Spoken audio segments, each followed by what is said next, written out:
Hello dear students, this is Mrinal ma'am from MD research classes. So आज का जो session है यहाँ पे हम लास्ट मोमेंट पे स्टडी जिनको करना है और एफएम क्लियर करना है उनके लिए बना रहे हैं, क्योंकि हम यहाँ पे दे रहे लास्ट सेमेस्टर का लास्ट ईयर का क्वेश्चन पेपर का सॉल्यूशन। ठीक है, जो 50 मार्क्स के लिए थ्योरी भी है 20 मार्क्स की एंड न्यूमेरिकल से 30 मार्क्स के, तो हम सिर्फ न्यूमेरिकल्स इस सेशन में सॉल्व करेंगे। सो आपको यूज़फुल रहेगा एग्ज़ाम के लिए। ठीक है, तो स्टार्ट करते हैं आज का सेशन, जो एंड तक आप ज़रूर देखिएगा and don't forget to forward this to your needy friends. Okay, start करते हैं।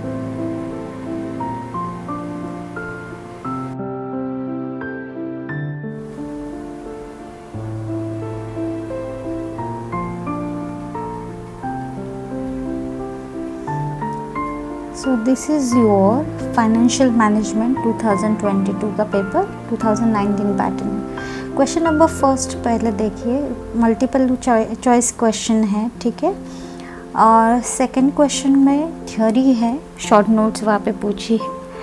क्वेश्चन नंबर थर्ड जो है वो रेशियो एनालिसिस के ऊपर है एंड उसके और में भी जो क्वेश्चन आया है वो भी रेशियो एनालिसिस के ऊपर ही है। क्वेश्चन नंबर 4 जो है it's a part is on capital budgeting which is for 5 marks. उसको और में कैपिटल बजटिंग ही है। ए को ऑप्शन ए है और बी को यहाँ पे weighted average cost of capital और उसको और में ही weighted average cost of capital है। क्वेश्चन नंबर 5 पहले देखेंगे कि यहाँ पे वर्किंग कैपिटल है। यस, वर्किंग कैपिटल है एंड उसको और भी वर्किंग कैपिटल है। तो ये रहा आपका क्वेश्चन पेपर 2022। अभी हम सॉल्व करते हैं। ठीक है, तो यहाँ पे मैं जो सॉल्यूशन दे रही हूँ वो क्वेश्चन पेपर में जो न्यूमेरिकल्स है वो हम स्टार्ट करेंगे। क्वेश्चन नंबर 3 देखिए यहाँ पे। यस, पूरा जो क्वेश्चन है यहाँ पे बैलेंस शीट गिवन है, share capital, profit and loss, general reserve, liabilities side में 12% debenture, creditors, bills payable and asset side में plant and building, plant and machinery, stock in trade, debtors, bills receivable and bank. ठीक है, तो यहाँ पे जो पूछे हैं हमें ratio, current ratio, quick ratio, inventory to working capital ratio, डेब्ट to equity and proprietary ratio. ठीक है, तो ये सब हमें यहाँ पे कैलकुलेट करना है।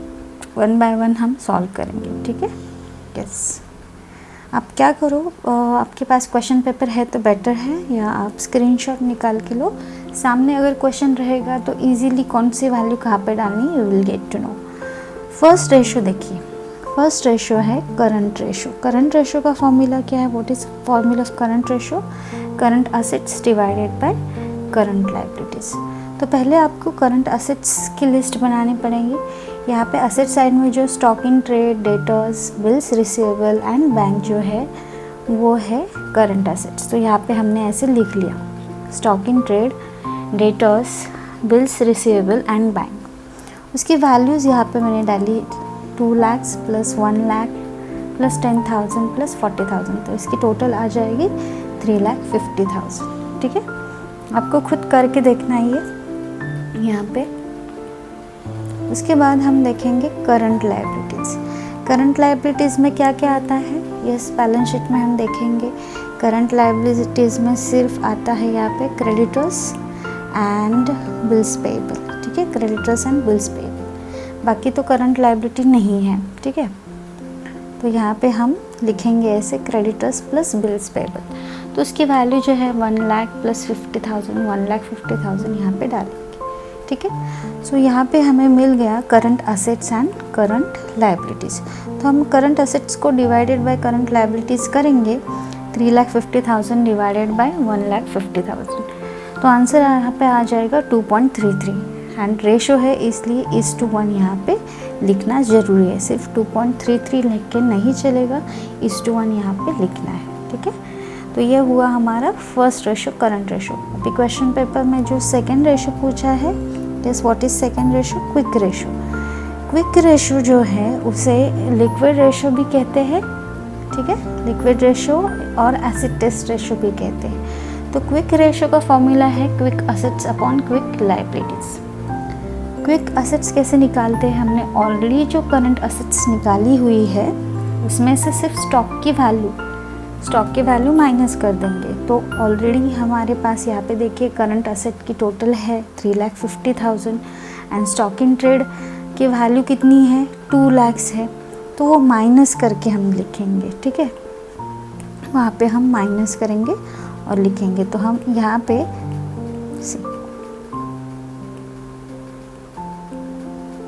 3,50,000 माइनस 2 लाख, तो 1,50,000 यहाँ पे अमाउंट आ जाएगी। यस, उसके बाद जो है करंट क्विक लायबिलिटीज़।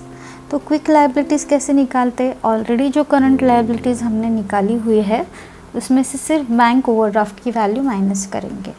तो अब अगर क्वेश्चन में यहाँ पे देखेंगे बैलेंस शीट में तो बैंक ओवरड्राफ्ट है ही नहीं, इसलिए बैंक ओवरड्राफ्ट की वैल्यू आएगी नहीं। तो हम क्या करेंगे, सिर्फ करंट लायबिलिटीज़ यहाँ पे लिख के छोड़ देंगे, ठीक है। तो ये हुआ quick liabilities and quick assets. तो क्विक रेशियो क्या कैसे बनेगा फिर, quick ratio is equals to quick assets है 1,50,000 एंड क्विक लायबिलिटीज़ है 1,50,000। तो 1 आ जाएगा इसका आंसर, 1:1 तो लिखना ही है, ठीक है। सो 1:1 is your answer quick ratio के लिए। ना थर्ड रेशियो जो क्वेश्चन पेपर में है, देखिए इन्वेंटरी टू वर्किंग कैपिटल, ठीक है। तो ये सॉल्व करेंगे। इन्वेंटरी टू वर्किंग कैपिटल मतलब inventory divided by working capital. Inventory क्या होता है, जो स्टॉक है हमारा, स्टॉक इन ट्रेड जो असेट साइड में दिया हुआ, that is called as inventory. And working capital कैसे निकालेंगे, करंट असेट्स जो है हमारी उसमें से करंट लायबिलिटीज़ माइनस करके जो आएगा that is working capital. Student लोगों को फॉर्मूला पता होगा वर्किंग कैपिटल का, current assets minus current liabilities, ठीक है। तो हम क्या करेंगे अभी, यहाँ पे देखिए बैलेंस शीट में देखिए स्टॉक इन ट्रेड की वैल्यू है 2 लाख, करंट असेट ऑलरेडी हमने करंट रेशियो में निकाली हुई है 3,50,000 एंड करंट लायबिलिटीज़ भी निकाली हुई है फर्स्ट पार्ट में 1,50,000। तो वो माइनस कर देंगे। सो 3,50,000 माइनस 1,50,000 2 लाख आ जाएगा। सो 2 लाख डिवाइडेड बाय 2 लाख करेंगे तो 1 आ जाएगा, 1:1 लिखो, 1:1 इज़ योर आंसर, ठीक है। तो यस, मैंने पहले भी बताया था रेशियो एनालिसिस का हमने यहाँ पे वीडियो निकाला हुआ है। 1 मिनट, यहाँ पे थोड़ा हम सॉल्व करेंगे पार्ट। फोर्थ जो रेशियो है दैट इज फोर्थ रेशियो है डेब्ट टू इक्विटी रेशियो। तो वो यहाँ पे हम सॉल्व करने वाले डेब्ट टू इक्विटी। यहाँ पे मैं एक बार फॉर्मूला लिख देती हूँ डेब्ट टू इक्विटी का, ठीक है। तब तक आप पहले 3 क्वेश्चन कर लीजिएगा। यहाँ पे डेब्ट टू इक्विटी का फॉर्मूला है लॉन्ग टर्म डेब्ट divided by shareholders funds. Long term डेब्ट divided by shareholders funds, ठीक है। लॉन्ग टर्म डेब्ट मतलब डिबेंचर की अमाउंट, जो कुछ डिबेंचर की अमाउंट यहाँ पे आएगी वो आप लिख लो।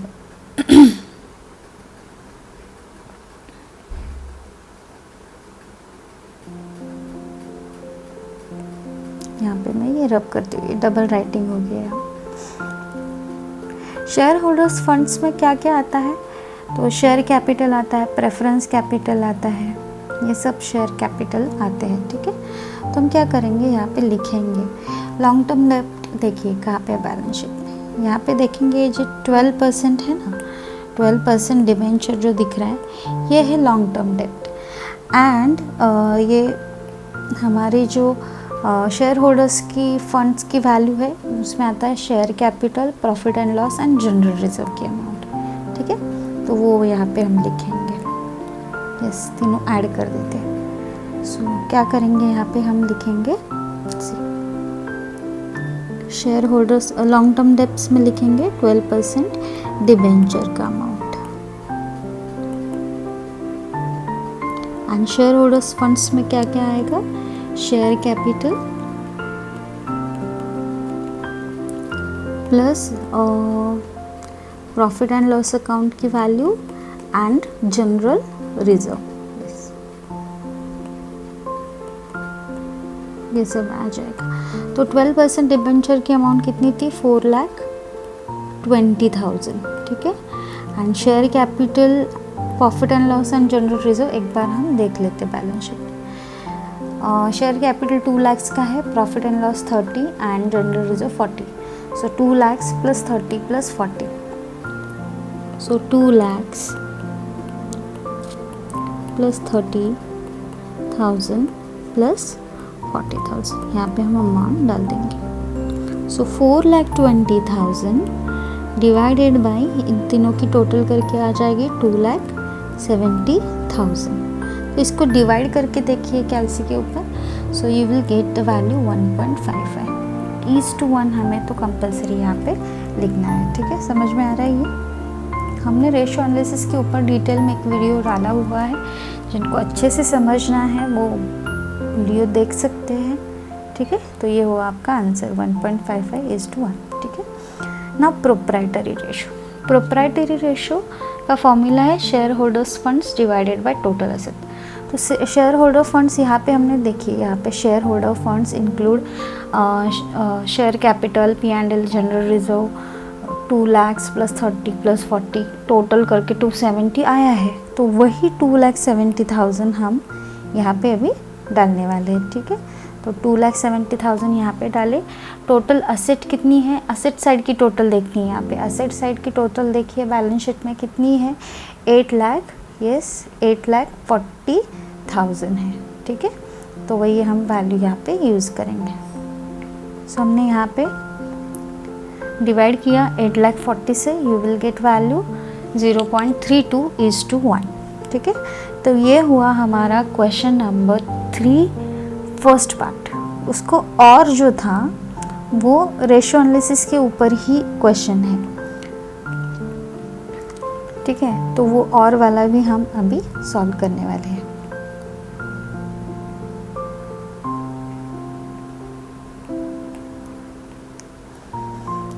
Yes, this is our second question, question number 3, एक और दूसरा, ठीक है। तो यहाँ पे पहले तो क्वेश्चन ऑब्जर्व करते हैं। बैलेंस शीट दिया है अमरीश लिमिटेड, अमरीश लिमिटेड का बैलेंस शीट है। लाइबिलिटीज़ में इक्विटी कैपिटल 6%, यहाँ पे PER ये प्रेफरेंस शेयर है, जनरल रिजर्व है, प्रॉफिट एंड लॉस अकाउंट है, provision for taxation, bills payable, bank overdraft, creditors and bank debentures 29 lakh इसकी टोटल है। तो यहाँ पे एक्चुअली क्वेश्चन ये रॉन्ग हुआ था, क्योंकि इक्विटी कैपिटल की जो अमाउंट है वो यहाँ पे 10 लाख होनी चाहिए, उसके बाद ही 29 लाख जो है उसकी टोटल आ जाएगी। तो जिन्होंने ये क्वेश्चन किया सॉल्व, उनको ये मार्क्स मिल गए, वेदर दे वेंट रॉन्ग और नॉट। सिर्फ जो आपने सॉल्व किया था उसको, उन लोगों को 10 आउट ऑफ 10 तो मार्क्स मिल गए, ठीक है। तो अभी यहाँ पे देखेंगे असेट साइड में क्या क्या है। गुडविल है, plant and machinery, land and building, ये फर्दर नहीं है, ये फर्नीचर है, ये भी प्रिंटिंग मिस्टेक हुआ था। इन्वेंटरी मतलब स्टॉक होता है। Bills receivable, debtors, bank and short term investment. तो आपको पता होना चाहिए कि inventory, bills receivable, debtors, bank balance जो है एंड शॉर्ट टर्म इन्वेस्टमेंट, ये सब करंट असेट्स हैं। एंड करंट लायबिलिटीज़ में क्या क्या आता है, provision for taxation, bills payable, bank overdraft and creditors, ये चारों चीज़ें जो है करंट लायबिलिटीज़। तो current assets and current liabilities एक बार आ जाए सॉल्व करना तो कोई प्रॉब्लम नहीं होता है, ठीक है। वही अंडरस्टैंडिंग है current liabilities and current assets क्या होता है वो समझना। बाकी फार्मूला तो बहुत इजी है इसका, हम सॉल्व कर सकते हैं, ठीक है। तो सॉल्व करते हैं। यस, तो हमारे यहाँ पे फर्स्ट रेशो करंट रेशो का फॉर्मूला है current assets divided by current liabilities. तो जो जो करंट असेट्स है मैंने अभी बताई, inventory, bills receivable, debtors, bank and short term investment.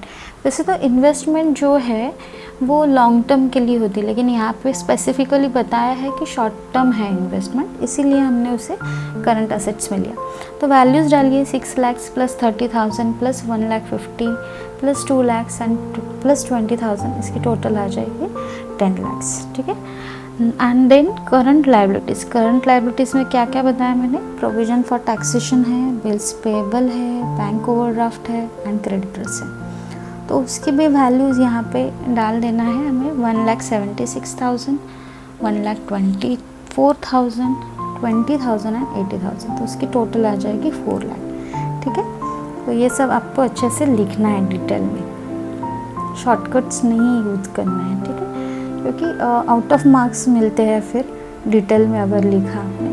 तो करंट रेशो कैसे बनेगा फिर, करंट असेट्स की टोटल है 10 लाख एंड करंट लायबिलिटीज़ की टोटल है 4 लाख। ठीक है।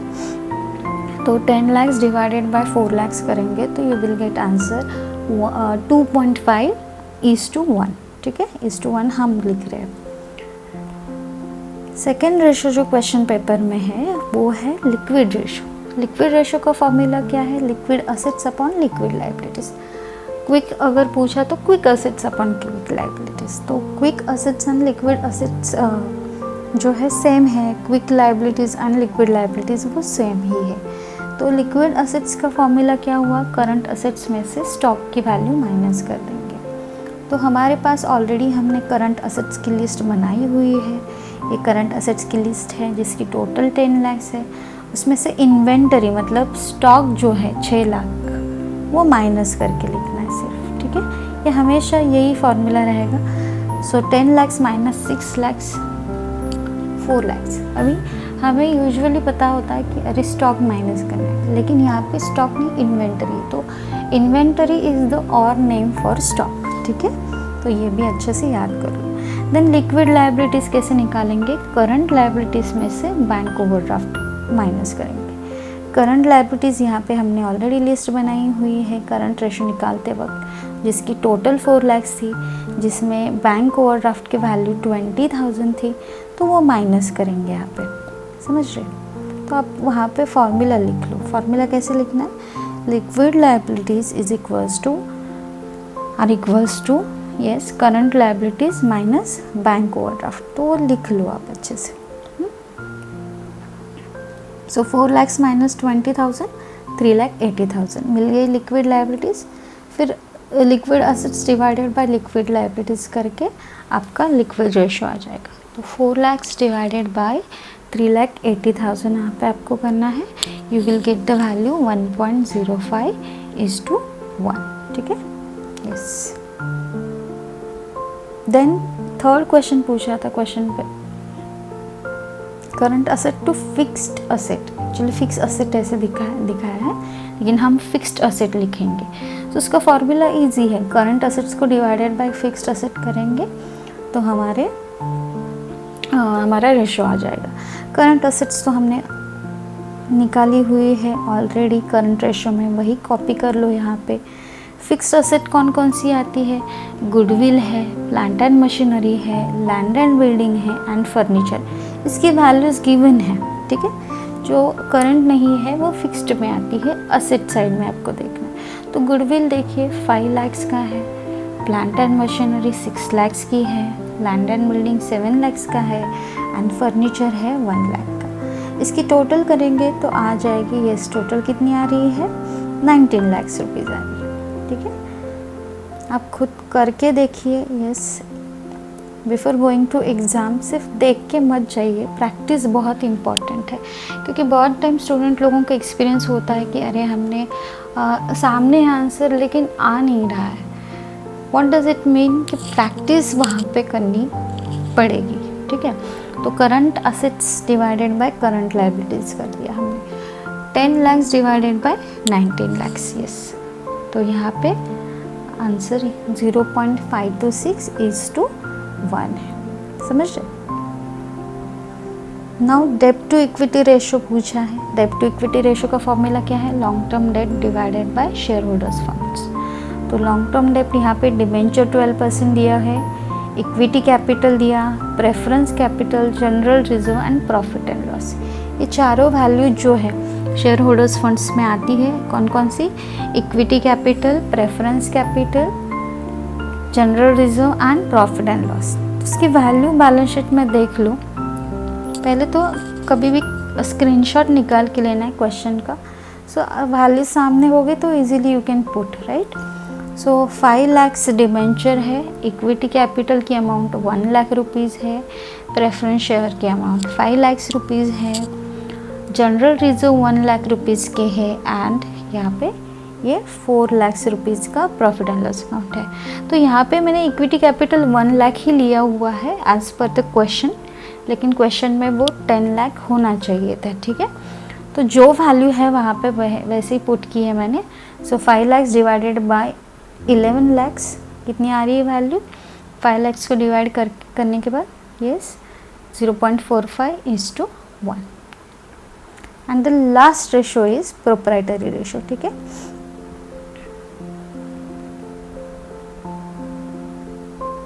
प्रोप्राइटरी रेशो का फॉर्मूला है share holders funds divided by total assets. आप प्रोप्राइटर फंड्स ऐसे भी लिख सकते हो, कोई प्रॉब्लम नहीं। आप प्रोप्राइटरी रेशो को शेयर होल्डर्स फंड्स लिखो या प्रोप्राइटर्स फंड्स लिखो, डिवाइडेड बाय टोटल एसेट्स लिखना है।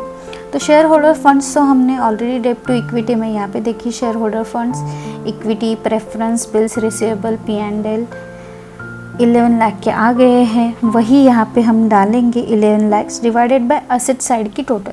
हमें पता है कि असेट साइड जो है उसकी टोटल जो है 29 लाख रुपीज़ है, तो हम वो वहाँ पे डिवाइड करेंगे। तो हमारा आंसर कितना आ रहा है यहाँ पे? 0.379:1, ठीक है। सो ये हुआ क्वेश्चन नंबर 3 और का सॉल्यूशन, ठीक है। दोनों भी रेशियो एनालिसिस पे थे। तो जिन्होंने अच्छे से रेशियो पढ़े हैं उनको 10 आउट ऑफ 10 मार्क्स मिल जाते हैं। बिल्कुल हार्ड नहीं है टॉपिक, सिर्फ इसकी प्रैक्टिस करनी पड़ती है, ठीक है। नाउ क्वेश्चन नंबर 4 देखेंगे।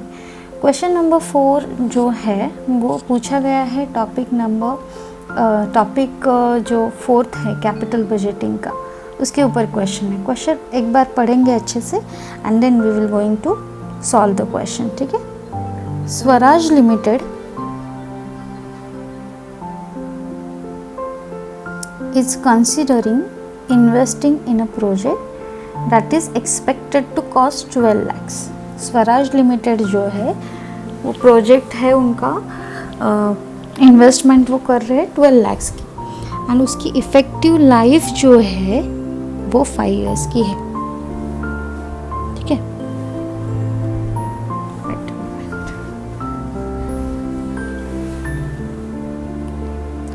प्रोजेक्टेड कैश फ्लो जो है वो गिवन है एंड ये जो चार्ट है अमाउंट का, every year you will get this much amount from the project. और क्वेश्चन में क्या क्या पूछा है? पे बैक पीरियड, सेकेंड पूछा है net present value at 10% discounting rate पूछा है, और उसके बाद पूछा है प्रॉफिटेबिलिटी इंडेक्स्ड, ठीक है। तो क्वेश्चन 5 मार्क्स के लिए इजी क्वेश्चन था, बिल्कुल कुछ एडिशनल एडजस्टमेंट नहीं थी। लेकिन एक दिक्कत यहाँ पे 10% जो डिस्काउंटिंग रेट था वो यहाँ पे कैलकुलेट हमें करना पड़ रहा है। मोस्ट ऑफ द टाइम तो एग्ज़ाम में वो गिवन होता है, लेकिन इस बार 2022 के पेपर में वो हमें कैलकुलेट करने के लिए कहा। तो चलो स्टार्ट करते हैं सॉल्व करना।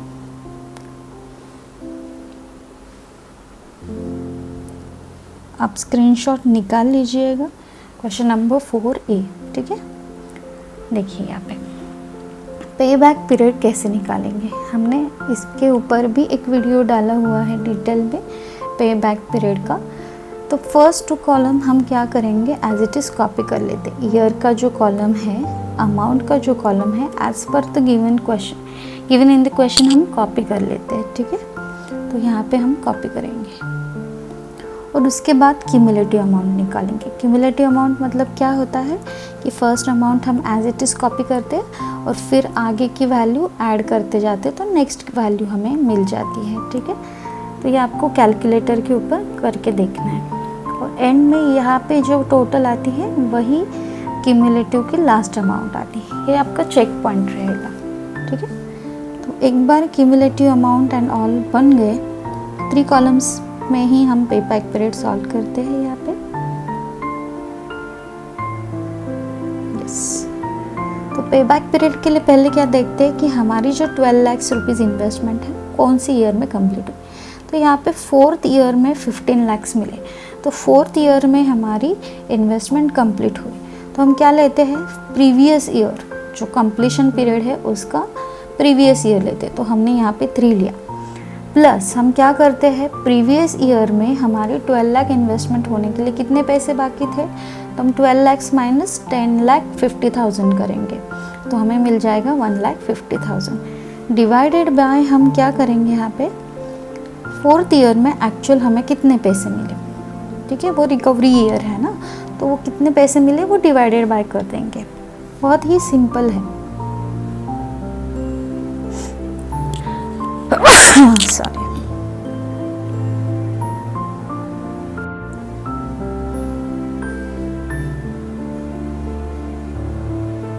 तो यहाँ पे हम क्या करेंगे फिर 1,50,000 डिवाइडेड बाय 4,50,000 पहले डिवीजन कर लेंगे, 0.33 उसका आंसर आया है। सो 3 + 0.33 तो 3.33 हम ईयर्स, ये हमारा आंसर यहाँ पे रहेगा। ये हुआ हमारा पे बैक पीरियड, ठीक है।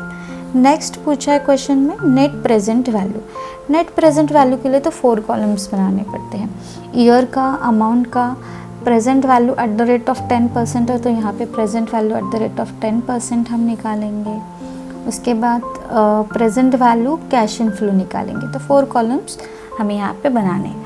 फर्स्ट 2 कॉलम जो हैं एज इट इज़ कॉपी कर लो एज पर द क्वेश्चन, ठीक है। और ये 3rd एंड 4th कॉलम हमें निकालना है यहाँ पे। तो ये 3rd कॉलम कैसे बनेगा, 10%। यस, मैंने कहा कि क्वेश्चन में ये वैल्यूज़ नहीं दी है, तो क्या करना है, देखिए 10% निकालना है तो आपको कैलसी पे टाइप करना पड़ेगा 1 डिवाइडेड बाय 1.10, क्योंकि 10% बता है, और इक्वल्स टू का साइन प्रेस कर देना है। Then you will get value 909, ठीक है। उसके बाद वो जो 909 वैल्यू आ गई उसको भी हम डिवाइडेड बाय 1.10 करेंगे, तो उसकी वैल्यू आ जाएगी 826। यहाँ पे लिखना है आपको 826। फिर 826 को भी डिवाइडेड बाय 1.10 कर देना है, यू विल गेट वैल्यू 0.751। तो हर टाइम आपको 1.10 से डिवाइड करते जाना है। ऐसे आपको 5th ईयर तक चाहिए, तो 5 टाइम्स ऐसे प्रोसीजर रिपीट कर दो and you will get the value, ठीक है। और अगर क्वेश्चन पेपर में दी होगी तो कोई टेंशन ही नहीं, डायरेक्टली वैल्यूज़ कॉपी करके आपको वहाँ पे लिख देना है, ठीक है। तो मल्टीप्लाई करो और यस डिवाइड करके ये वैल्यू कितनी आ रही है वहाँ पे लिख लेना है।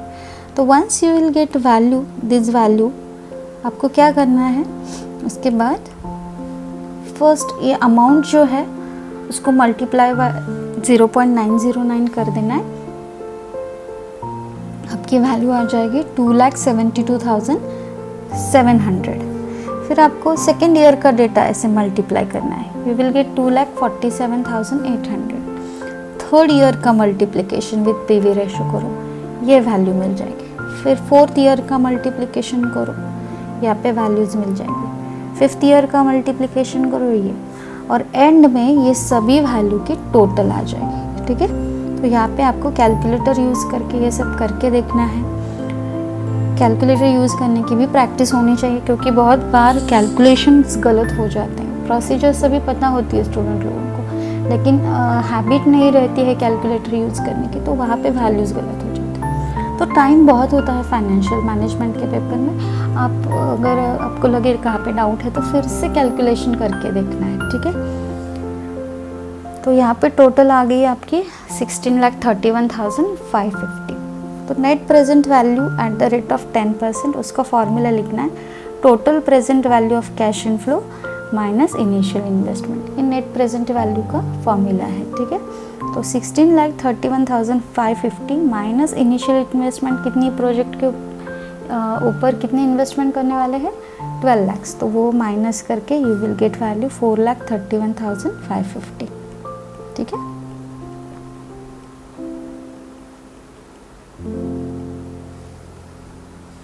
एंड लास्ट पूछा है profitability index. Profitability index is totally depends on net present value. यहाँ पे देखिए नेट प्रेजेंट वैल्यू में हमने क्या किया, total present value of cash in flow minus initial investment किया। उन्हीं दो वैल्यूज़ को हम डिवाइड करके लिखेंगे। सिर्फ फॉर्मूला देखिए, ऊपर नेट प्रेजेंट वैल्यू में हमने माइनस किया एंड प्रॉफिटेबिलिटी इंडेक्स में हम डिवाइड करके लिखेंगे। तो 16,31,000 यहाँ पे 550 लिख लिया, डिवाइडेड बाय 12 lakhs यहाँ पे लिख लिया। आंसर आ जाएगा 1.359। ठीक है। सो ये हुआ क्वेश्चन नंबर 4A पॉइंट। ठीक है। उसको और भी और में जो क्वेश्चन पूछा था ए को, क्वेश्चन नंबर 4A, उसको और में और एक क्वेश्चन था, यहाँ पे स्क्रीन पे है ये। ठीक है। पहले आप फर्स्ट वाला क्लियर कर लो, उसके बाद ये देखेंगे। पहले तो क्वेश्चन पढ़ लेते हैं। ये थोड़ा डिफ़िकल्ट था क्योंकि यहाँ पे 2 प्रपोजल थे एंड IRR यहाँ पे पूछा है कि IRR कैसे निकालना है। सी 10% म्यूचुअल फर्म्स जो है, डिस्काउंटिंग पीरियड जो है उसका 10% है।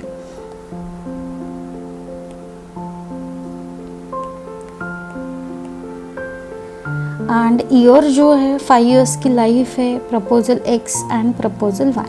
यहाँ पे पूछा उन्होंने IRR कैलकुलेट करने के लिए प्रपोजल X एंड Y का, एंड इनिशियल इन्वेस्टमेंट जो है ₹15 lakhs है। मतलब हाँ, दोनों प्रोजेक्ट पे 15 lakhs इन्वेस्टमेंट हो रही है। यहाँ पे ये क्वेश्चन है, तो क्वेश्चन का स्क्रीनशॉट निकाल के लेना और फिर आप सॉल्व करो। ठीक है।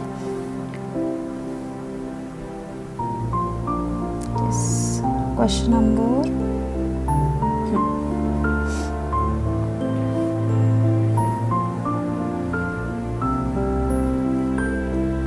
तो IRR निकालने के लिए तो बेसिकली रिक्वायरमेंट होता है NPV। ठीक है। IRR का टोटली कैलकुलेशन जो है NPV के ऊपर है। तो यहाँ पे हम ऐसे लिखेंगे कि calculation of IRR for proposal X।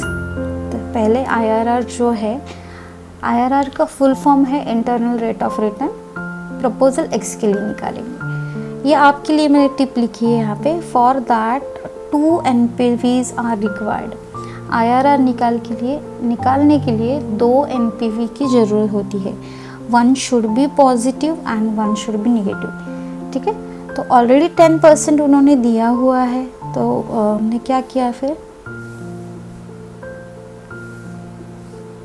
10% से वैल्यू यहाँ पे लिख ली। 1 मिनट, हाँ, लाइन ग्रेडिंग में यहाँ पे हटा देती हूँ।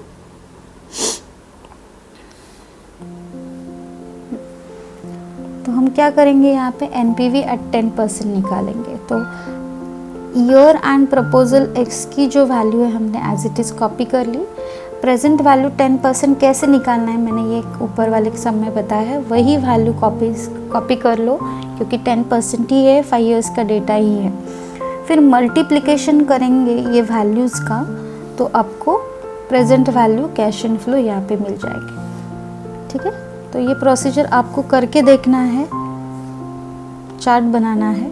एक 10% से निकल आएगा जब, उसकी टोटल कर देनी है।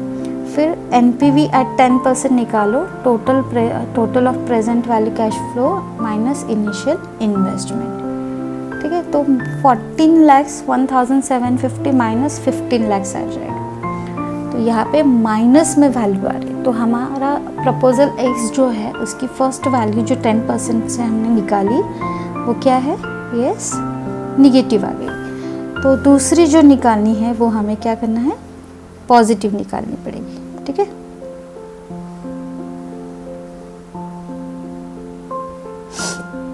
हम क्या करेंगे, अभी 10% से हमारा आंसर यहाँ पे निगेटिव आ गया, तो हमें पॉजिटिव NPV रिक्वायर्ड है, इसीलिए हम क्या करेंगे, रिड्यूस कर देंगे परसेंटेज। तो 10 का 5% रिड्यूस कर देंगे और NPV at the rate of 5% निकालेंगे। तो year and value proposal X की हम एज इट इज़ कॉपी कर लेंगे।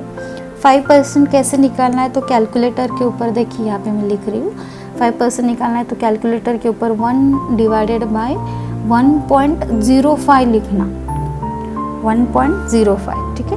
तो यहाँ पे मैं एक बार दिखा देती हूँ आप लोगों को।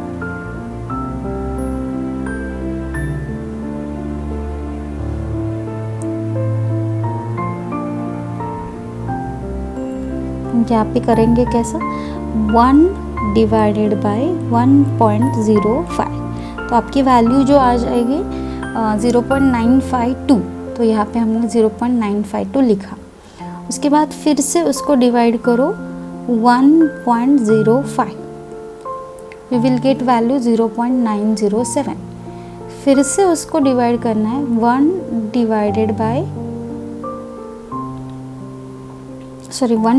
नहीं, एक मिनट फिर से करना पड़ेगा। इनिशियली हमने क्या किया, 1 डिवाइडेड बाय 1.05, उसकी वैल्यू आ गई 952, डिवाइडेड बाय 1.05, उसकी वैल्यू आ गई 0.907। फिर डिवाइड करेंगे 1.05 से, तो यहाँ पे 8638 है।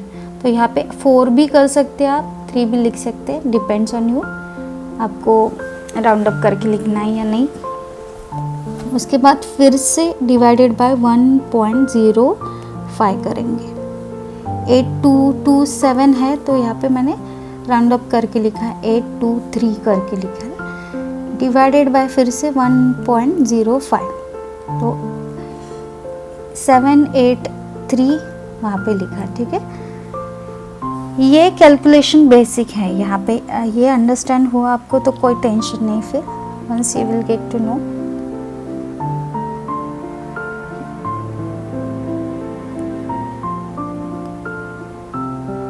तो आपका जो चार्ट है वो अच्छे से आपको लिखना पड़ेगा। फिर उसके बाद आ जाएगा आपका मल्टीप्लिकेशन। मल्टीप्लिकेशन कैसे करना है, सेकेंड एंड थर्ड कॉलम का मल्टीप्लिकेशन यहाँ पे करना है और लिखना है। तो हम यहाँ पे लिखेंगे 1 लाख मल्टीप्लाई बाय 0.952, आपका आंसर आ जाएगा 95,200। देन 2,50,000 इसको मल्टीप्लाई करें और ये वैल्यू आ जाएगी। सेम आपको मल्टीप्लिकेशन करते जाना है और एंड में इसकी टोटल कर देनी है। Once you will get the total, then NPV at 5% निकालो, यहाँ पे ये प्रेजेंट वैल्यू आ जाएगी, माइनस इनिशियल इन्वेस्टमेंट आपको करनी है। तो ये -15,000 इनिशियल इन्वेस्टमेंट है, इसका आंसर आ जाएगा 1,63,900 है, ठीक है। तो यहाँ पे हमें जो सेकेंड एनपीवी मिली है वो पॉजिटिव मिली है। Now we can calculate IRR। तो IRR का फॉर्मूला थोड़ा बड़ा है, इसकी प्रैक्टिस तो आपको लगेगी। फॉर्मूला देखिए इसका, lower rate plus NPV at lower rate divided by difference in present value into difference in rates. Yes, lower rate plus NPV at lower rate difference in present value into difference in rates. तो लो rate मतलब 10 and 5%, 2 NPV हमने निकाले, तो 10 and 5 में से lower rate कौन सा हुआ, 5% हुआ। Then NPV at lower rate 5% से हमने NPV कितना निकाला है, यहाँ पे देखिए, यहाँ पे हमने निकाला 5% से NPV कितना है हमारा, यस 1,63,900। तो 1,63,900 निकाला हमने, divided by difference in present value. Present value मतलब क्या, ये जो टोटल है यहाँ पे, वेट अ मोमेंट मैं आपको बताती हूँ डिफरेंस इन प्रेजेंट वैल्यू कैसे निकालते हैं। ये जो टोटल है 16,63,900 एंड ऊपर का जो चार्ट है ये 14,01,750, उन दोनों का जो डिफरेंस है वो यहाँ पे डिफरेंस इन प्रेजेंट वैल्यू करके आएगा, ठीक है, इनटू डिफरेंस इन रेट्स।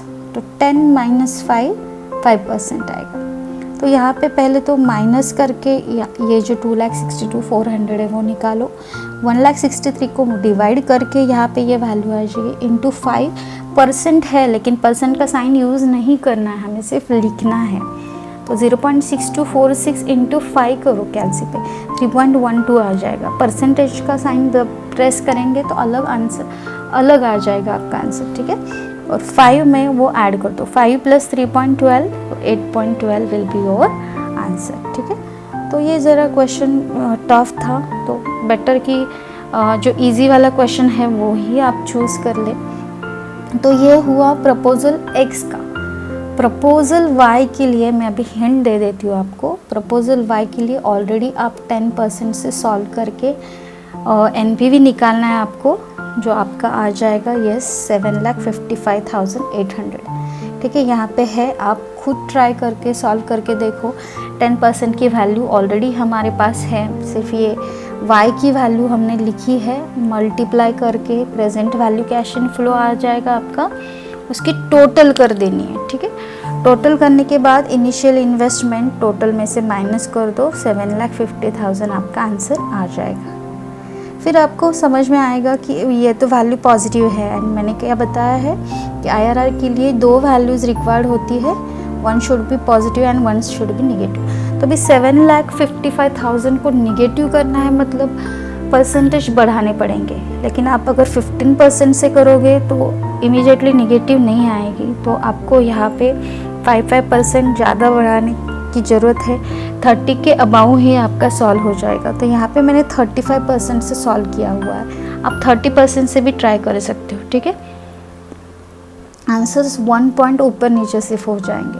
तो 35% मैंने कैसे निकाला, 1 डिवाइडेड बाय 1.35 मैंने किया कैलसी के ऊपर, एंड हर बार मैंने 1.35 को डिवाइड कर दिया, तो ये वैल्यूज़ यहाँ पे हमें मिल जाएगी।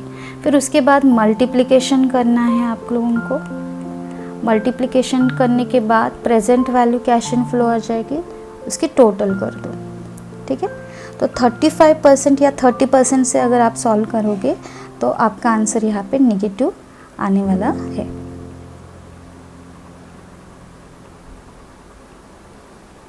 तो यस, यहाँ पे मैंने निकाला हुआ है 35% से total present value cash in flow divided by initial investment 13,68,800 minus initial investment 15 lakh से। तो यहाँ पे मिल गई मुझे वैल्यू माइनस में 1,31,200, ठीक है। तो अभी मैं रेडी हो गई। चलो 2 NPV तो यहाँ पे हमने बनाए, एक पॉजिटिव एंड एक निगेटिव है। तो प्रपोजल वाई के लिए फिर से मैंने फॉर्मूला लिख लिया, IRR is equals to lower rate plus NPV at lower rate divided by difference in present value into difference in rate.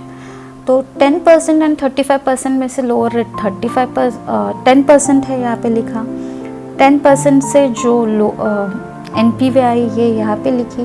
फिर difference in present value and difference in rates 35 minus 10%। तो पहले BODMAS rule use करना है आपको, ये solve करना है, यहाँ पे लिख लेना है। फिर डिवीजन होगा, फिर उसके बाद मल्टीप्लिकेशन होगा। तो 7,55,800 डिवाइडेड बाय 8,87,000 करके यू विल गेट वैल्यू 0.852, ठीक है। देन उसको 25 से मल्टीप्लाई करना है। मैंने पहले भी बताया कि परसेंटेज साइन सिर्फ लिख रहे हैं, वहाँ पे यूज़ नहीं हो रहा। तो ये आ जाएगा 21.30। तो इसकी टोटल कर दो, 10 + 21.30, यस कितना आ रहा है यहाँ पे आंसर 31.30। अगर आप 30% से निकालोगे तो आपका 30 पॉइंट समथिंग आ जाएगा आंसर, ठीक है। तो ये ट्रायल एंड एरर मेथड है, तो कोई भी अलग अलग परसेंटेज लेके सॉल्व कर सकते हैं। सिर्फ परसेंटेज वो प्रेजेंट वैल्यू कैसे निकालनी है वो अच्छे से आप लोग प्रैक्टिस कर लेना, ठीक है। नाउ क्वेश्चन नंबर 4B जो था वो question weighted average cost of capital पे था।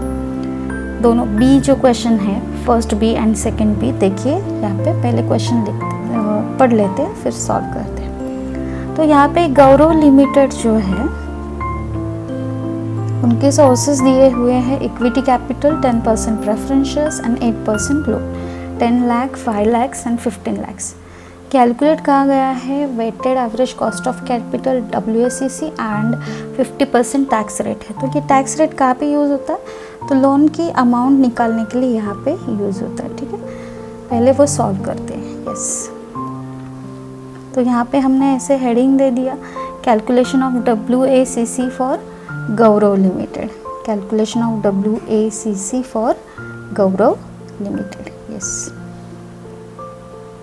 फिर हमने sources and amount as per the given the question निकाल लिया। Third, fourth and fifth column हम निकालेंगे, ठीक है। हेडिंग कॉमन ही रहेगा, हमेशा ऐसे ही रहेगा हेडिंग, ठीक है। सोर्सेस, उसके बाद अमाउंट, फिर वेट आ जाएगा, स्पेसिफिक कॉस्ट एंड WACC। तो अभी अमाउंट की टोटल कर लेनी है, दैट विल बी 30 lakhs। फिर क्या करना है, वेट निकालने के लिए अंडरस्टैंड दिस थिंग, 10 lakhs को डिवाइड करना है 30 lakhs के साथ। सो 10 lakhs डिवाइडेड बाय 30 आप करो, यू विल गेट वैल्यू 0.33। इसके बाद आप क्या करो, 5 lakhs को डिवाइड करो 30 lakhs से, you will get value 0.70 and 15 lakhs को डिवाइड करो 30 lakhs से, यू विल गेट वैल्यू 0.5। ये हो गया आपका वेट, या किसी टाइम हम इसे प्रपोर्शन भी कहते हैं, वेट निकाला। वेट की टोटल शुड बी 1 आनी चाहिए, यहाँ पे हमारी टोटल 1 आ रही है। उसके बाद हम निकालते हैं स्पेसिफिक कॉस्ट। स्पेसिफिक कॉस्ट कैसे निकालते हैं, इक्विटी कैपिटल, वहाँ पे ब्रैकेट में देखिए क्या लिखा है, एक्सपेक्टेड डिविडेंड। क्वेश्चन में देखिए एक्सपेक्टेड डिविडेंड 12% है, तो उसकी स्पेसिफिक कॉस्ट क्या हुई, 12%, मतलब 0.12। प्रेफरेंस शेयर्स 10% यहाँ पे दिया हुआ है, इसलिए उसकी स्पेसिफिक कॉस्ट 10% है। लोन 8% है, लेकिन यहाँ पे लोन का फॉर्मूला यूज़ करके हमें सॉल्व करना पड़ेगा। कॉस्ट ऑफ लोन निकालने के लिए 1 minus tax rate into rate of interest हम लिखेंगे। 1 माइनस टैक्स रेट है 50%, मतलब 0.50, एंड रेट है 8% लोन, दैट इज 0.08। इसको मल्टीप्लाई करके आ जाएगा 0.04, जो यहाँ पे हमने ऊपर लिखा है, ठीक है। तो ये फॉर्मूला अच्छे से याद कर लो। उसके बाद हमारा जो लास्ट कॉलम है, yes, what is our last column, WACC। Weight को स्पेसिफिक कॉस्ट से मल्टीप्लाई करेंगे तो WACC आ जाएगा, that means 0.33 multiply by 0.12, you will get 0.0396। Same ये प्रेफरेंस की अमाउंट मल्टीप्लाई करो, लोन की अमाउंट मल्टीप्लाई करो, और एंड में उसको टोटल कर दो, तो टोटल उसकी आ रही है 0.0766, ठीक है। तो एंड में हम जब फाइनल आंसर लिखेंगे WACC का, तो 0.0766 मल्टीप्लाई बाय 100 करके लिखा, यहाँ पे 100 से मल्टीप्लाई करो, तो you will get this amount, okay. So this is all about the WACC। ये वर्किंग नोट अच्छे से याद रखो, और सेकंड जो बी क्वेश्चन था वो भी हम पढ़ लेते और सॉल्व कर देते, ठीक है। यहाँ पे देखिए इक्विटी कैपिटल बुक वैल्यू दी है 25 lakhs एंड स्पेसिफिक कॉस्ट तो निकाल के दी हुई है। प्रेफरेंस 18 lakhs के, उसकी 13 स्पेसिफिक कॉस्ट है, एंड बैंक लोन 13 lakhs से 10 स्पेसिफिक कॉस्ट। तो यहाँ पे कॉस्ट तो ऑलरेडी गिवन थी, हमें सिर्फ मल्टीप्लाई करके निकालना है, ठीक है। तो ये डन हो गया। यहाँ पे हम क्या करेंगे, yes, calculation of WACC, calculation of WACC। Sources, book value वो कॉपी कर लो क्वेश्चन में जितनी है। वेट निकालना है, वेट मैंने बताया हुआ है आप लोगों को। वेट कैसे निकालते, टोटल से डिवाइड करते हैं। सो 25 lakhs डिवाइडेड बाय 56 lakhs, ये आ जाएगा। फिर 18 lakhs डिवाइडेड बाय 56 lakhs, ये आ जाएगा। फिर 13 lakhs डिवाइडेड बाय 22, ये आ जाएगा, ठीक है। तो इसकी टोटल करके देखनी है, 1 आनी चाहिए टोटल, ठीक है। उसके बाद स्पेसिफिक कॉस्ट देखिए, स्पेसिफिक कॉस्ट गिवन है 11%, 13% एंड 10%, तो हमने सिर्फ पॉइंट में उसे लिखा है। यहाँ पे जो है वो पॉइंट में 11% हमने कैसे निकाला, 0.11, फिर 13% कैसे निकाला, 0.13, एंड 10% 0.10। सिर्फ मल्टीप्लाई कर दो वेट के साथ, in you will get weighted average cost of capital की वैल्यू, जिसकी टोटल कर देनी है, और एंड में उसको मल्टीप्लाई विथ 100 कर देना है। उसके बाद आपको ये WACC कॉस्ट यहाँ पे मिल जाएगी। यस, कैलकुलेशन आप खुद करके देखो, प्रैक्टिस बहुत ज़रूरी है। So this is all about question number 4। Question number 5 जो है वर्किंग कैपिटल के ऊपर है। वर्किंग कैपिटल मतलब क्या होता है कि all current assets and current liability जो है उसकी हम टोटल कर देते हैं और उसको माइनस करके निकालते हैं। उसका फॉर्मेट है एक, वो फॉर्मेट आप अच्छे से लर्न कर लोगे तो 100% वर्किंग कैपिटल तो आपको 10 आउट ऑफ 10 मार्क्स मिल जाएंगे। ठीक है, तो यहाँ पे पहले क्वेश्चन हम रीड करते हैं। व्हाट इज क्वेश्चन गिवन यहाँ?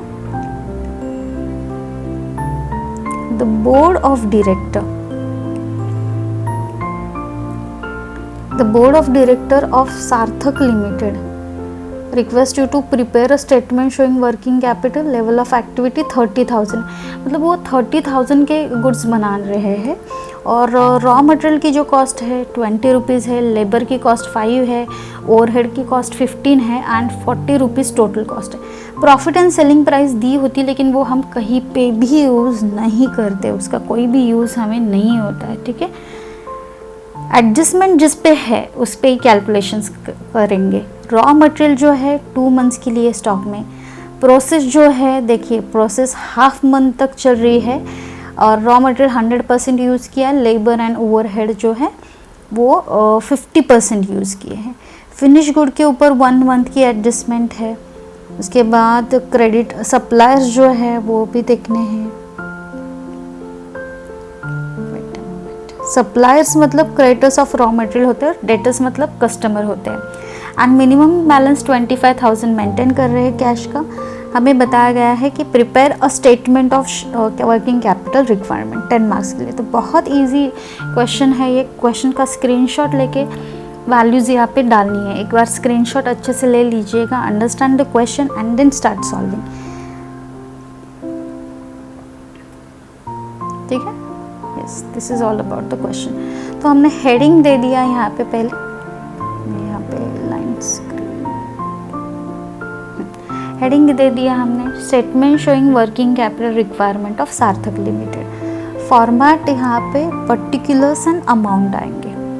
ठीक है, और देखो फॉर्मेट में क्या आता है, फर्स्ट करंट असेट्स आता है। करंट असेट्स में पहले आता है स्टॉक ऑफ रॉ मटेरियल, फिर आता है work in progress. Work in progress में तीनों चीज़ें आती है, raw materials, direct labours and overheads, तीनों वर्किंग कैपिटल में आते हैं। उसके बाद होता है फिनिश गुड्स, फिर डेटर्स एंड कैश।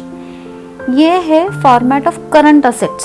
पहले करंट असेट्स लिख लेनी है अच्छे से। ठीक है, उसके बाद हम सॉल्व करेंगे। देखिए current assets, now understand. First current asset is stock of raw material. तो यूनिट कितने हैं, 30,000। रॉ मटेरियल की कॉस्ट कितनी गिवन थी, 20,000 एंड एडजस्टमेंट कितनी थी, मटेरियल इन स्टॉक कितना है, 2 months. Divided by 12 by default करना है। अगर 2 वीक्स होता तो हम डिवाइडेड बाय 52 कर देते, मंथ्स है तो डिवाइडेड बाय 12 करेंगे। इसकी वैल्यू आ जाएगी 1 लाख रुपीज़। आप खुद ट्राई करना। इसका हमेशा calculation unit into cost into month है। देन वर्क इन प्रोग्रेस जो है, रॉ मटेरियल उसमें 30,000 का है, डायरेक्ट लेबर भी 30,000 यूनिट्स के लिए है, ओवरहेड भी 30,000। फिर उसके बाद रॉ मटेरियल की कॉस्ट 20 यूज़ करेंगे, लेबर की कॉस्ट 5 यूज़ करेंगे एंड ओवरहेड की कॉस्ट 15 यूज़ करेंगे। उसके बाद में देखेंगे कि पूरी जो प्रोसीजर है हाफ मंथ तक चली। आपने स्क्रीनशॉट अगर लिया हुआ है क्वेश्चन का तो वहाँ पे देखिए हाफ मंथ तक वो प्रोसीजर चली। तो हाफ मतलब 0.5 divided by 12। Direct labour and overhead के लिए भी सेम ही यूज़ करना है, क्योंकि हम जो है एडजस्टमेंट कर रहे हैं वर्किंग प्रोग्रेस की है। स्टूडेंट क्या करते हैं, अलग अलग रॉ मटेरियल के लिए अलग मंथ लिखते हैं और डायरेक्ट लेबर एंड ओवरहेड्स ऐसे नहीं करना है। आपको वर्किंग प्रोसेस के जितने मंथ है तीनों वहाँ पे सेम यूज़ करना है। ठीक है, और रॉ मटेरियल को 100% यूज़ किया, बाकी दोनों को 50 मल्टीप्लाई करके यहाँ पे आपको कैलकुलेशंस करना है। ठीक है, तो यहाँ पे 30,000 multiply by 20 into 0.5 divided by 12 into 100% करेंगे तो आपको 25,000 आ जाएगा। Direct labour 30,000 into 5 into 0.5 divided by 12 और उसको 50% करना। परसेंट का यहाँ पे साइन है, यूज करना है 50%। You will gate 3125। ठीक है, मैं एक बार आपको कैलकुलेशन दिखाती हूँ डायरेक्ट लेबर का कैसे होता है।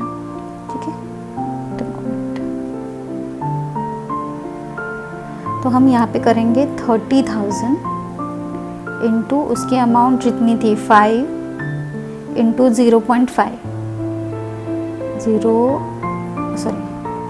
Into 0.5 okay into divided by 12 और इसको 50% यहाँ पे यूज़ करेंगे 50%, तो 3125 इस हिसाब से ये वैल्यू यहाँ पे आ जाएगी 3125। उसके बाद ओवरहेड्स की वैल्यू भी आप सेम वे में निकाल लो 9375 ये आ जाएगी।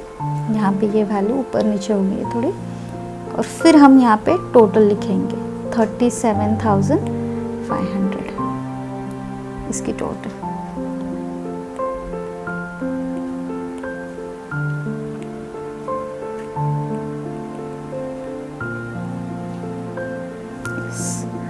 देन फिनिश गुड्स कैसे निकालेंगे? फिनिश गुड के लिए हम हमेशा टोटल कॉस्ट यूज़ करते थे। फिनिश गुड के लिए total cost that is 30,000। Total cost कितनी है? रॉ मटेरियल 20 रुपीज़ का, डायरेक्ट लेबर 5 एंड ओवरहेड्स 15, ऐसे मिला के 40 रुपीज़ का है।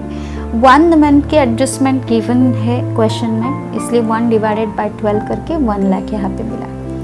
उसके बाद आते हैं डेटर्स भी सेम टोटल कॉस्ट पे यूज़ करते। बहुत सारे स्टूडेंट तो सेलिंग प्राइस ले लेते, लेकिन वर्किंग कैपिटल ये एस्टिमेटेड कॉस्ट है जहाँ पे हम प्रॉफिट इंक्लूड नहीं करते हैं। सो 2 सेलिंग प्राइसेस गिवन, हम टोटल कॉस्ट पे ही कैलकुलेशन करते हैं डेटर्स का। तो डेटर्स जो है कस्टमर के लिए 2 मंथ्स का क्रेडिट अलाउड है, इसीलिए 2 डिवाइडेड बाय 12 यहाँ पे किया और हमारा आंसर यहाँ पे मिला 2 लाख रुपीज़। ठीक है, कैश का बैलेंस 25,000 मेंटेन किया हुआ है और सबकी टोटल करेंगे उसके बाद you will get this 4,62,000 amount total of ये अमाउंट आपको मिल जाएगा टोटल करंट असेट्स। ओके, तो जिनका फॉर्मेट लर्न है और प्रोसीजर थोड़ी बहुत पता है उनको ये आ जाता है। ठीक है, उसके बाद आता है करंट लायबिलिटीज़। करंट लायबिलिटीज़ में होते creditors of raw materials. First thing creditors of raw material, तो क्रेडिटर्स मतलब वो सप्लायर होते हैं जिन्होंने हमें रॉ मटेरियल सप्लाई किया हुआ है क्रेडिट बेसिस पे। तो 30,000 इंटू 20 रॉ मटेरियल की कॉस्ट लेते हैं। सप्लायर्स ने 1 मंथ का क्रेडिट दिया हुआ है, इसीलिए 1 डिवाइडेड बाय 12 हम करेंगे, तो आंसर कितना आ जाएगा? यस 50,000 आ जाएगा। उसके बाद आउटस्टैंडिंग वेजेस एंड ओवरहेड्स भी लिखते हैं, वो फॉर्मेट का पार्ट है, लेकिन क्वेश्चन में अगर आप देखेंगे तो उसके ऊपर कुछ भी कैलकुलेशंस नहीं, मतलब मंथ्स गिवन ही नहीं है। तो जिसके मंथ्स गिवन नहीं है उसका कैलकुलेशन ही हम यहाँ पे नहीं करेंगे, तो मैं डैश लिख रही हूँ यहाँ पे, समझ रहे हो आप? जहाँ पे जिसका कैलकुलेशन मंथ्स गिवन है, एडिशनल एडजस्टमेंट जो है उसमें, वहाँ पे हम उतना करेंगे। तो टोटल ऑफ करंट लायबिलिटीज़ तो 50,000 ही आ गई, उसमें एक ही क्रेडिटर्स ही थे। फिर current assets minus current liabilities, working capital requirement जो है current assets minus current liabilities करके जो आ जाएगा that will be your final answer. तो यहाँ पे 4,62,500 एंड 50,000 ये माइनस कर दो आप, तो आपका आंसर आ जाएगा 4,12,500। This will be your answer. ठीक है, तो सेम क्वेश्चन नंबर जो 5 था उसको और में था, RJM लिमिटेड वर्किंग कैपिटल ही था। 60,000 यूनिट्स के लिए यहाँ पे सॉल्व करना है, सेम एज अबव है। यहाँ पे मैंने क्वेश्चन का ऑलरेडी सॉल्यूशन गिवन है यहाँ, तो आप पॉसिबली खुद ट्राई करके देखिए। सॉल्यूशन यहाँ पे है, ये स्क्रीनशॉट निकाल के लेना है तो निकालिए और आप खुद सॉल्व करके देखिए। बहुत इजी वे फॉर्मेट अगर आपको लर्न है तो हो जाएगा। ठीक है, तो यहाँ पे ये सॉल्यूशन है, हर एक कॉस्ट हमने दी हुई है, current assets, current liabilities and working capital का।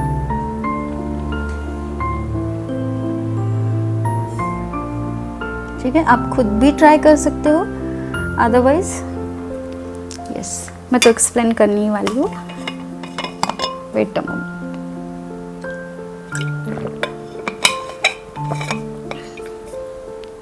वर्किंग कैपिटल रिक्वायरमेंट जो है RJM लिमिटेड का, फर्स्ट तो पहले पूरा क्वेश्चन स्टडी करके लेना है हमेशा, क्या क्या गिवन होता है, किसके ऊपर एडजस्टमेंट क्या है, कितने यूनिट्स है।